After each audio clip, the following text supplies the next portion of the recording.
What's up, gamers? DreamcastGuy here, and we're here with some of the members of the Spawn cast, because we have, at this point, each and every one of us has finished The Last of Us Part 2, and there's just a lot of spoilery stuff that we didn't want to talk about on the show. In case you haven't seen it, every Saturday night over on SpawnWave's channel, we do a real fun get-together of the bros. So, everybody want to say hello and introduce ourselves, just in case anybody isn't familiar with you? Go ahead, Sean. No one knows who you are. Let them know. My name is. They've never seen you. They've never seen you burp into a microphone. Nobody knows who I am. I got the least amount of subs here. Screw that. My name is Bob Wolf from the Wolf Den. No, I'm RGT 85. I make subpar content, and yeah, that's about it. You still have the most popular video on the Spawncast Clips channel because you burped into your mic. That was the entire video. That's what the people want. People like it is. That's content. They want. Yes, thanks for joining us today for the spoiler cast. Are we calling it spoiler cast? Yeah, I think I'm gonna call it the spoiler cast. Yeah, spoiler cast. That works. Yes, thanks for joining us. I'm John. You may have heard of me. All right, and OJ, I haven't done. I've been trying to work together specifically with OJ. OJ is a big RPG fanatic, so we've been trying to do content forever. I want to do you in some top 10s at some point, but yes, OJ. So you have fully finished it. We've all fully beaten the game. Fully finished it. I uploaded my review to my channel this morning, and of course the comment section is fantastic. Everyone's agreeing. So, oh, that's good. It's good. No, I'm joking. So yeah, fully finished, beat the game and everything. I might go back through, but well, I guess we can talk about that in a bit. All right. So hey, thanks for having me though, DreamcastGuy. I appreciate that. I feel like what we should do is we should just break this down into 3 separate parts, because the 3 elements of this are so different. There's the story, there's the graphics and just the presentation of the game, and then the gameplay itself. So let's start off with just like, what did we all think about the plot? Because that's definitely the most controversial thing. I didn't love it. I definitely think that it did a lot of stuff. I think it tried too hard to be artsy, like the fact that Dina's pregnant and you're trying to protect her, and then at the same time Abby has a friend Mel who's also pregnant. Like, they tried so hard to just make it where like Abby is evil Ellie, and I did not care for it. But did it actually function for y'all? No. Not really. The reason it didn't is because there was never a payoff, and the whole thing felt pointless at the end. Yeah, like that's my main beef is you have a story based on revenge from 2 different perspectives, and nobody gets their revenge. And I understand people will say, oh, well, you know, people can change or whatever. And it's like, yeah, okay, that's fine. But you're sitting there murdering countless people from different factions, not even taking into effect like clickers and the infected and stuff like that, just the actual human characters. You're literally mowing down these human characters with no thought for any of them. Main characters die. Like, you kill a pregnant person, you didn't know she was pregnant, but you still killed the person. You killed Ethan. Like, it didn't make any sense. And I don't want to get too ahead of it, but I feel like there was 2 parts of the game where the game could have ended, and I would have been more satisfied with the story. Yeah, there was definitely at the end. There was definitely a part where they could have, and then it went into like what do you say, epilogue territory, where it's like we got to do something with this. So absolutely. The story to me was just like, it was set up too fast. What happened at the beginning with Joel dying, that was just thrown in there, okay? And then then they make us play as this person. And I know, like I said, like the story wise, they want you to feel maybe sympathetic towards Abby, but I don't feel sympathetic towards her at all. You know? Yeah. There's not a single thing in me makes me feel sympathetic towards her at all. I don't feel sympathetic towards her, and I just don't feel that the story was put together coherently. The whole basis of this thing is revenge, but it happened way too quick, and there was no setup for it. There wasn't even like a way for Joel. Joel just didn't deserve that quickly, in my opinion, for the story. What do you think the overall message of this story was then?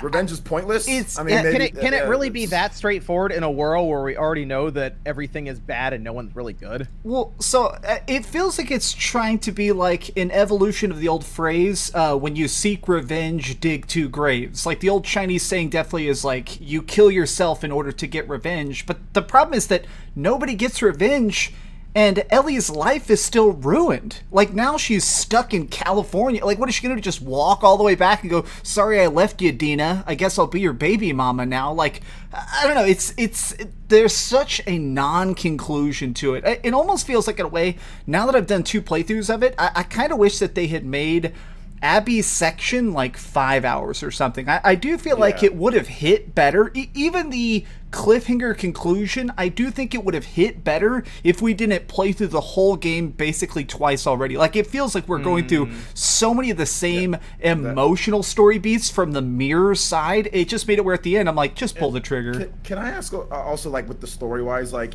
she gets so involved. Like, this is another part that I have a problem with Abby's, like, the story setup. She gets so involved with these 2 kids. Obviously, they save her life, right? The stars, they save her life, blah, blah, blah. I get that. But one of her best friends gets capped by Tommy. And she's just, all right, let's go. Boom, she just takes off. She doesn't even bat an eye. She doesn't even think twice. So how am I supposed to... Her friend is, I think his name is Manny, right? Manny? Yeah, he gets shot through the back of the head by Tommy. Gets capped, and she doesn't even say anything. She just takes off in the boat. It's like, wait, wasn't that your really, really good friend? Yeah. So you want me to feel something, and she just, and for this new people that she's protecting, she just takes off with them. She doesn't even mention. I don't think he's even mentioned again, is he? Yep, not a single time. Not a single time. And they're supposed to be, and they took all this time setting them up. They're eating burritos together. They're blah, blah, blah. And you're like, I'm trying to find ways to like this girl. And then that happens, and I'm like, okay, this is stupid. And I'm like, come on, dude, that was your best friend. And you can't even say, let's go back and get the body or feel shocked or anything. She just takes off with those 2 kids, and it's just like, wow, okay. And they tried to make her so driven, like, by revenge. I mean, if you look around at everyone else around her, she was like the buffest person in the game, right? Yeah. And I assume the meaning that is, we are to think that she was so driven by revenge, she turned her body into this so that she could get Joel and all of this, and then they hunt him down, they beat him with a golf club, like 20 times or whatever, and then they move on from there. But like you say, OJ, Manny gets shot through the back of the head by some random dude, and she just moves on. I want you to... It was very strange. So, Sean, I really want you to elaborate, because I feel like you have a great point there, which is how it feels like the game should have ended earlier or maybe ended differently. Like, talk again about, like, the epilogue. Like, let's expand on that. So the 2 parts where I feel like the game would have ended and I would have been a lot more satisfied was the Abby and Ellie showdown in the theater. I think if they would have ended it there, where Abby lets Dina go, learning that, because she was ready to kill Dina. If Lev wasn't there, Dina would have been dead. So I think after that, you sort of that would have been a great point, because what you could do with it at that point is you take Abby, who feels satisfied enough and goes about her way with Lev, and then you still have Ellie, who got her ass beat, pretty much was almost left for dead, and she could still go on with Dina, have their family and their house or whatever, but in the back of her mind she's always thinking, she's still out there, I need to get something. And that would set up so much more stuff that you could do storyline wise, so much stuff you could do DLC wise to expand the story, and then they didn't end it there. And then the second part where I thought they could have ended it was essentially the epilogue part, where Ellie cuts down Abby from the little thing where she's tied up, the torture post, and then end it there, and then you could still have that sort of feeling like they go their separate ways. The whole fight after that was so stupid and so pointless, because it's like, what was the point of that? Like, you obviously came here for revenge. You either want your revenge or you don't want your revenge. If you were so, shattered by her being on that torture post, then let her go your separate ways. But that fight was just so unnecessary to me. And it was like, that was a point where they could have ended it and it still would have made sense. But to literally just, essentially try to kill her, and you're about to kill her, and then you're like, oh, you know what? Never mind. Get out of here, you old scamp. It's like, what? Like, I just don't get it. I do think they could have ended it too. Once everything kind of goes down, then they move out to the farmhouse, right? And then they have, it's just there. Ellie lives with Dina, they have their baby, and that's that. And maybe she obviously has PTSD. Very badly, from like very bad. but then maybe there is something. Maybe later she does end up going after, but leave that up for leave that up for later, you know. Yeah. So I agree with what Sean's saying. Like, just leave that for later, maybe DLC or maybe the next game, maybe something happens, you know, whatever the case is. I think they could have left it right there. Yes, maybe that's the good ending, right? Somewhat, but I just think that the way that they handled it, going there, getting her fingers bit off, which I don't know, that pissed me off for some reason. Yeah. That her fingers, for some reason, that pissed me off. I'm like, why does she have no fingers? Did it? Like, Okay. I at that point I was that just triggered me. I was so desensitized by that point. I was like, of course she loses fingers. Who cares? It's not that I'm like, oh my god, ew. It's like, as a gamer, nobody wants to lose their fingers. Yeah. You know what I'm saying? Like, the last thing that you want to do. So to see somebody else lose their fingers, it's just like, bro, come on. Yeah, but at least And it was then, the fingers you wouldn't really use too much when playing a game. That's Yeah. true, Like, but you don't want to lose any fingers. I mean, you grip the controller. You grip the Yeah, controller with that. she still You had don't like ever wanna half lose any her, fingers. she still had like half her finger. It was like from like the bottom knuckle up almost. She's Yeah. a couple nubs, but I'm Yeah. just like, I just didn't like that. And like you said, I didn't like the fight in general because like copying what Uncharted did, but that's fine. It's the same developer, whatever. But I agree with the man. I think it should have ended at the farmhouse. She would have had her fingers, and she would have been, there could have been stuff set up for later. Yes, she's suffering from PTSD, but she didn't even go get her real revenge. What did she do? She just realized that it didn't matter at the And end. that the PTSD could be implemented into the story as well. Yeah. Exactly. Like, you could have done so much with that, but it's like now you've watered it down because she went to go get her revenge. It's like it's even at the point of, what do you do now? Like, where would you take this story for another game? It's really like She's we gonna go hunt down Abby again. Right? That's Right? it's But all that's even dumber if she does. that would be the worst. I honestly, I want to say, RGT, I think that's a brilliant point you've made that I did not even consider, which is I feel like ending it at the theater also would have been smart, because so much of this game feels like it's trying to be like the world is a play and we all have our parts. So actually ending it in a playhouse. And I think part of the reason that the original Last of Us had such a legendary ending is that it was unexplained. It was unexplored. It's just kind of like the final part of the game is Joel lying to Ellie, and we don't know if she accepts it. Like, who knows if she could really believe this. So I think it would have been really smart. You're exactly right. If we just saw Abby walk out the back door and we're just stuck with a bleeding Ellie, and then maybe during the credits have a non-playable segment of showing her and Dean at the farmhouse. I do feel like that would have been so much deeper and more impactful than actually walking across the country again to try and not even I think get that would have revenge. gone over well with people. Control Abby, beat up Ellie, and then walk out the door.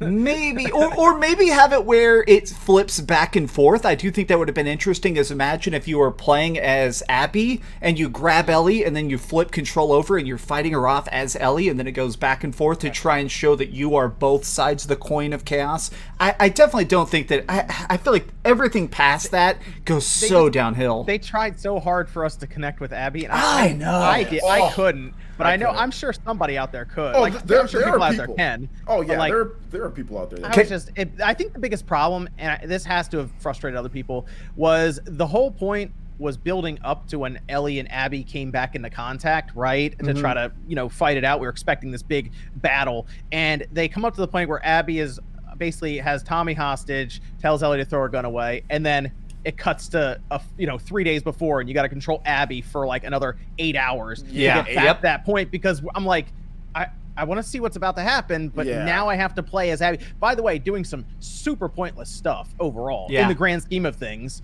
almost feeling like I'm wasting my time to get back to that point so I can see what happens. Well, it's essentially, we sort of alluded to this on the Spawncast last week. I really feel like that was two games. That was The Last of Us 2, and that was The Last of Us 3. The Last of Us 2 was Ellie's part. The Last of Us 3 was Abby's part. But they tried to mix it into one game, but somehow they didn't manage to do that, because they just extended things and padded things. It's like they wanted to put as much as humanly possible story-wise into the game, whether or not it made sense in the grand scheme of things. And it was just very flat. It was very flat. Well, okay, so let's talk a little bit about gameplay here, because I definitely think we have a lot of issues. We could make it an entire hour, but I do want to take a second here to talk about the gameplay. What did y'all think about the fact that we have two playable characters, and they do functionally play the same and control the same, but they get different weaponry, they have different skill trees? Do you think that they actually made it both fun? I really loved it. Honestly, the main highlight of this game for me was sneaking around, taking out clickers. There's some really interesting stuff. Like, I don't know if y'all ever did this, you could, in the fights where there's humans and clickers, you could sneak grab a human and shove them into a clicker and use them to be eaten and run away. Like, what did y'all think of all that? Yeah, there's a later part where you can start unhooking, yes, start unhooking infected and set them on the field. That was kind of neat to do that. That was good. Or like you throw like a bottle and like the infected will some of them are they're just out there at one point, and then you can just like throw a bottle and then they can start fighting each other, and like Ellie's like, oh, you guys can kill each other or whatever. But yeah, to me the gameplay was so much improved from The Last of Us Part 1. Like, it is a big step up. It's way more gamey. There's more elements. The skill trees are phenomenal. I love what they did with the skill trees. They make it something where you can like craft explosive like arrows. They did all sorts of cool stuff with the gameplay. I absolutely loved it, and that's the reason why I gave it, the score that I gave it, which was some people said maybe a little bit too high, but I'm gonna give it an 8.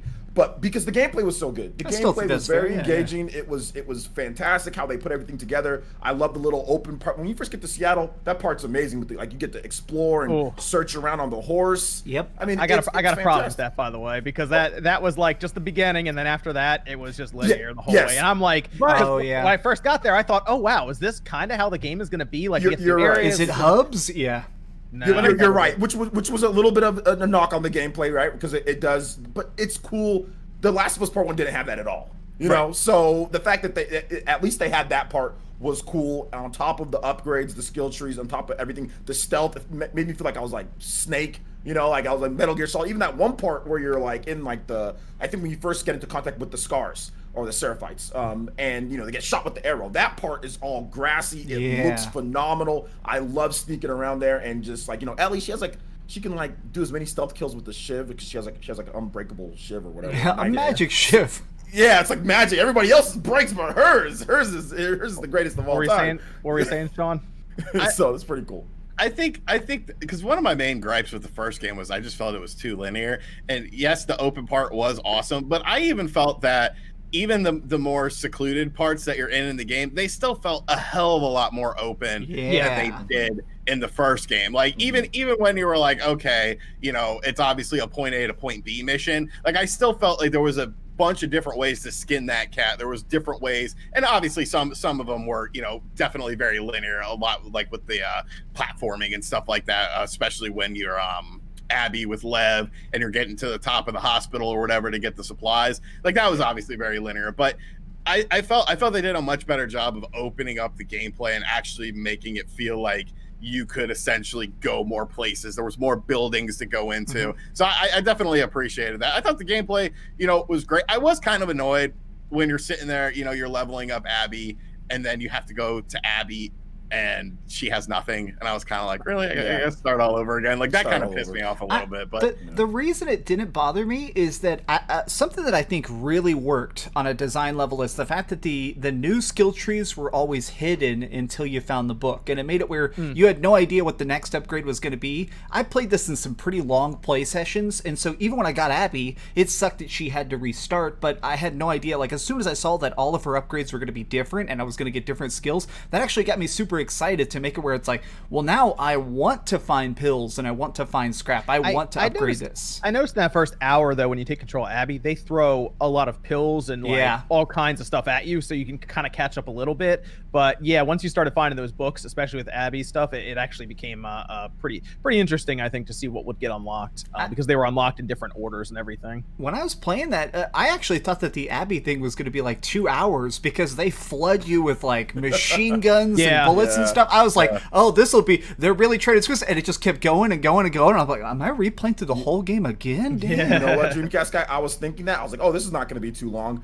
But then you can tell how long it's going to be based on how often you find the manuals, because it's paced accordingly to how often you find the manuals. So I was like, oh, I'm in for the long haul for this. I knew it. Because after I like, okay, I haven't found a book in a while. I'm like, I'm in it for the long haul here. But it's funny because if you look at like the trophies, for example, most people aren't collecting. People are missing those books. It's a rare, or it's like an ultra rare or something like that. I missed a lot of them, dude. I did 2 playthroughs and I missed a lot. So it's interesting. But yeah, man, I think Abby, like I said with John, the gameplay with Abby, I mean, it was cool. She has like some cool stuff. I do like how I think she has like one skill to where like if you it's like she gets like hyped or whatever. It's like momentum or adrenaline. Yeah. And like the next strike is like a critical strike. Roids. She like gets roid rage. walking around. Like, where are the zombies at? Yeah, so I thought that was. I mean, she has some interesting stuff. She gets a flamethrower like Joel does. Yeah. That's really cool and very helpful. You know, but one thing that I don't like goes back to Ellie's gameplay. It's like she gets that submachine gun at the very end, and that submachine gun. That thing was sick. pretty Dude, legit. that thing. Yeah, and I'm like, dude, that's. But you get So the new good. game plus, you get to play it again. You'll have it at the beginning. So. Yeah, man, they give you a lot of good guns in this. I like all the custom. Man, as soon as the bow was really strong in the first game, I definitely think that the bow was too strong in the first game. I think that they did a lot to try and balance the weapons out for this sequel to make it where nothing felt overly strong. I bet you could probably beat this whole game completely all with hand-to-hand combat and stuff, because you can tactically take people down, you can craft stuff. I like the explosive arrows. I think they did a lot to try and make it where everything fits together more. But let's talk a little bit about some of the technical aspects. Oh, and I would also want to touch on please. the AI. The AI. Yes, specifically. totally. In the beginning, I wasn't really feeling it because it was infected and random people here and there. But then you get the Seraphites and they start whistling, and it became a bit more interesting watching them try to figure out where you are and how to approach you. Because I would, at one point, I would shoot one of them and then sit there, and they would come over, they'd find them, and then they'd start to form a little party and try to go around looking for you. When they did, they would flank you. It became a lot more interesting when I got to that part, because before on the podcast, I mentioned the AI was a little wonky for me, but when I got further in, it did get better. Like, I actually would watch them and say, okay, this is actually really, really well thought out they have on the AI side. They're very three-dimensional in their thinking. I don't think I've ever seen AI like that where they'll actually try and get above you or sneak around below you. Like if you're in, like when you're in the TV station, they will understand where you're at and try and throw stuff at you, or they'll try and sneak up the back stairs.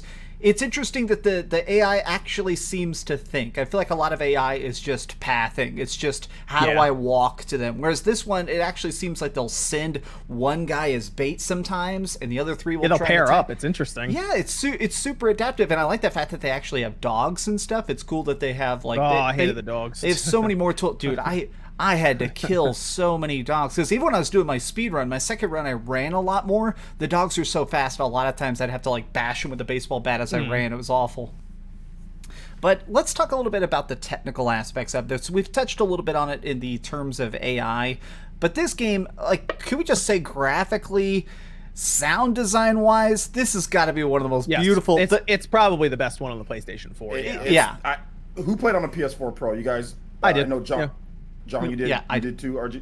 Yeah, Sean's the only one that used that piece from Base 2013. baby.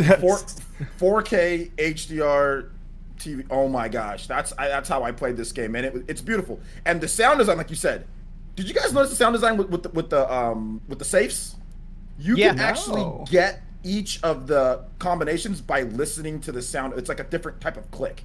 It's amazing. I started to notice that at the end when I was going through it. It was weird. There were like different clicks, and I was like, I feel like that one might have been different when I got the correct one. But I didn't actually try to use that to crack a safe. But I did notice that there were different clicks in there. Because at one time, like I didn't have the combination, so I was just being stupid and going and just like going right through it. And then I started noticing like it would click like a different sound, like and I was just like, whoa, wait a minute, what's up with this? So then I just put that in anytime I heard that sound, and then it cracked the safe. I was like, yo, that's god tier. That's and really I figured that out at interesting. the I wouldn't say like maybe about 6-7 hours in. I figured that out. I was like, wow. I was like, that's really cool. If you do have like good headphones, it does have kind of that spatial audio. I have a sound bar, like a really dope Samsung sound bar, and you could just hear that click because it would be in like very like based on where you were, it would be in that same position on the sound bar.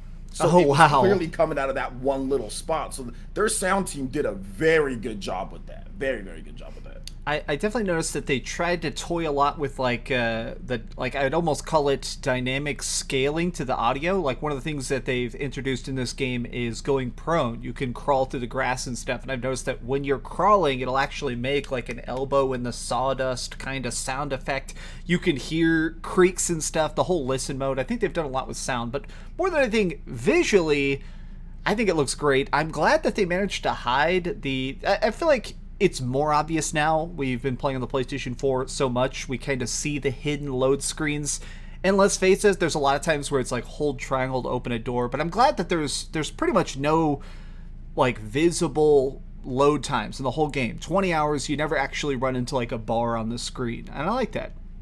Yeah, the only way you'll see it is if you in the beginning, and then if you try to skip a cinematic and you the get the game's not mods. ready, then it'll do it. But yeah, for the most part, they did a good job streamlining that and having you squeeze through little areas, or of course pressing and holding triangle to open a door, things like that. But it didn't seem as bad as like Final Fantasy VII Remake, for example. Oh, much better than that game. So yeah, I think they did a good job with that. But yeah, graphically, like I said in my review, I was like, if we didn't know it was a PS4 game, let's just say Sony said, here's some PS5, everyone would be like, oh, it's a PS5 game. I would believe it. Yeah, absolutely. Yeah. Most people just say it's a PS5 game. I think most people would say that. Obviously, you'd have like, you can do the tech breakdowns. It's not resolution, blah, blah, blah, whatever.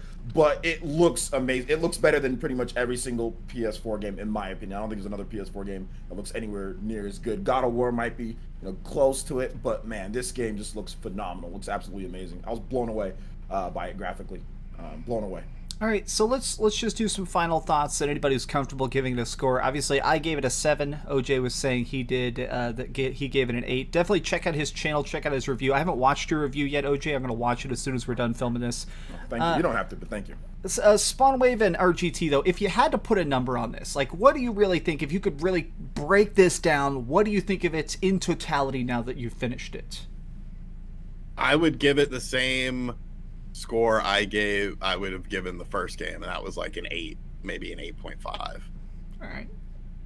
I don't which is weird because the first game I didn't care about the story, and the second game, it just because it was a longer experience, I tried to get more invested in the story, and the story just fell flat. Whereas I could go back and play the first game and be like, I can appreciate the story. I might not care about it, but I feel like I can appreciate it and understand, the characters, understand the direction. Whereas in this game, I really can't.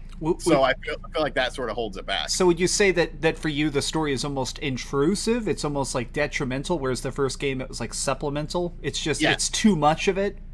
Well, there's too much of it, and it ends up becoming like padding and stuff. Like that game... I finished the first Last of Us probably in like 10 hours or so. Yeah. This game took me 20 hours, and I really feel like when you strip away padding, it could have easily been much more cohesive at a 14 to 15 hour area. Yeah. I give the game a frustrating out of 10. That's what I give it. That's fair. That's fair. That's fair. That's my favorite number. It's so close to being, for me, probably game of the generation. It's so close. A lot of the things in there are basically next gen already, but that story just drags it down so badly. Like if there was just actual purpose to what was happening in the game, it would have been, I think, so much better overall. Like it's so close. It really is. I mean, we just talked about the visuals being great, the gameplay is good, the AI is good. Even them telling a story that was seemingly pointless in the end. The way that they had the characters interact, the animations, it is like next gen stuff we're seeing here on a piece of hardware from 2013, and that's why it's so frustrating, because if that story was at least above average, this would be like the best game this generation right here. Yeah, absolutely. Yeah, the story is just basically what I mean. For some people, though, it will be that story to them. Some people do like it, and I think that even us, we're not necessarily all thrilled with the story, but we all can say, yo, this game impacted, whether we like it or not, there was a big impact with this game, regardless. Even like talking about it today, it's like we're still discussing it. Yeah, it's still that's good art. Will leave an impact on you in terms of like Ellie's plight and what happened and all of that, even if you want to put yourself in her shoes. But yeah, like John said, it's very frustrating because of the setup from the first game. The first game feels like it was like a natural progression of what would happen. The second game feels like let's just put this here, this there, put this there. Let's throw that in there. Yeah, this is what happens. Yeah. Let's put in everything. They're like, let's improve everything. Let's improve the AI. Yeah. Let's improve the graphics. Let's cut out all the load screens and put in about 8,000 more lines of dialogue. And it's like, I mean, nobody. I really don't see that many people online saying the gameplay's bad or the visuals ruined it for me or that. It's all about the story is like the problem with this game for a lot of people. And it's like, if that story was at least impactful and meaningful and stuff, it had a clear cut. I would say payoff. There's no payoff. And that's the biggest thing I've seen a lot of people saying is I definitely think a lot of people who even love the story, I have seen a lot of people saying the fact that Abby doesn't die at the end. I've seen some people actually directly saying that to them it is like a 9 out of 10 story, and then when she does it, I've seen people saying that they wish Abby died so you felt some guilt or something. Like they wish that there was like more emotional payoff. The fact that it just ends. I would be completely done even if Abby didn't die.